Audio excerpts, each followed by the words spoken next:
All right, let's dive into one of the Bible's most puzzling and, honestly, consequential stories. It's got everything: a thirsty nation on the brink, a frustrated leader at his breaking point, and a single action that completely changes the course of history.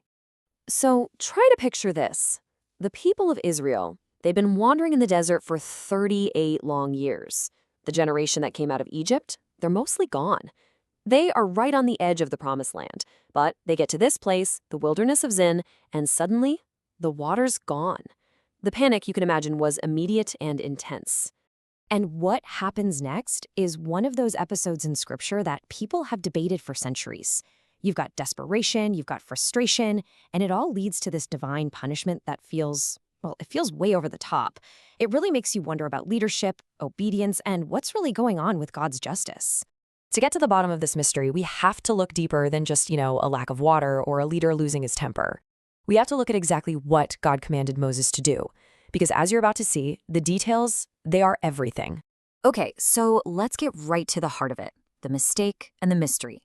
God's instructions to Moses in this moment of crisis were incredibly specific. And that's what sets the stage for this dramatic and really tragic failure. The plan was actually super simple but powerful. God tells Moses, take your staff, get everyone together, and then just speak to the rock. The miracle was supposed to come from the spoken word. It was meant to be an act of faith, not an act of force. But that's not what happened, is it? Moses is completely overwhelmed by the people's complaining, he's frustrated, and he calls them rebels. And then instead of just speaking, he lifts up his hand and smacks that rock twice with his staff. This right here, this is the core of his disobedience. And yeah, water came gushing out, but God's judgment was swift and it was severe. He tells Moses and his brother Aaron, because you didn't trust me, because you didn't honor me as holy in front of everybody, you will not lead them into the promised land. The great liberator himself would not finish the journey. So you have to ask, right? Why was this one mistake so catastrophic? Was it just about a flash of anger, or was there something much, much deeper going on? Well, the answer isn't just in what Moses did, but in a whole series of powerful symbols that are woven all through the story. This is where it gets really fascinating. To understand what's happening, we have to become detectives for a minute and look at the clues the Bible gives us, starting at the very beginning of the chapter. You see, the chapter doesn't open with the thirst. It opens with the death of Miriam, Moses' sister. Now, this is not some random detail. The moment she dies, the very next thing the text tells us is, there was no water for the congregation. Those two events are absolutely connected. For centuries, Jewish tradition has seen Miriam as a symbol of life-giving water. I mean, she was there when baby Moses was pulled from the water of the Nile. It was her song they sang at the Red Sea. So her death signifies a huge transition. One source of life has ended, and God is about to provide a totally new one. So this theme of death and cleansing brings us to our next clue. Just one chapter before this, in Numbers 19, God gives this really strange law about a perfect red heifer. It had to be sacrificed outside the camp, and its ashes, when you mix them with water, would cleanse people who had touched a dead body. Now, this might sound completely random, but it's actually a huge foreshadowing. The book of Hebrews connects that sacrifice, the one outside the camp, directly to Jesus, who also suffered outside the city gate of Jerusalem to provide the ultimate spiritual cleansing for his people. It's this beautiful picture of life coming through a death that happens away from the holy place. And that leads us to our third, and honestly, most important clue: the identity of the rock itself.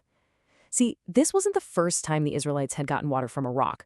Way back in the book of Exodus, they had a very similar crisis. And here it is. This is the key that unlocks the whole thing. The Apostle Paul, writing in the New Testament, flat out tells us that this rock was a symbol, a type, of Christ himself. So when Moses is dealing with the rock, he is dealing with a living picture of the Messiah. So now, check out this pattern. The first time, back in Exodus, God commanded Moses to strike the rock. That symbolized Christ being struck, crucified for the sins of the world. But the second time, the rock was only supposed to be spoken to. Why? Because Christ doesn't need to be crucified again. He was struck once for all. Now we receive his life-giving grace through prayer, by speaking to him. By striking the rock a second time, Moses completely ruined this beautiful theological picture God was painting. So, once you grasp this deep symbolism, the reason for Moses' incredibly severe punishment becomes crystal clear. It's all about his role and the limits of that role in God's grand plan of salvation. Think of it like this. Moses, he's the great lawgiver. He represents the law of God. And the law is perfect and good, right? It shows us our sin, and it leads us right up to the border of the promised land. But the law itself can't bring us in. That job is saved for his successor, Joshua. And guess what the name Joshua is in Hebrew? Yahoshua. It's the very same name as Jesus.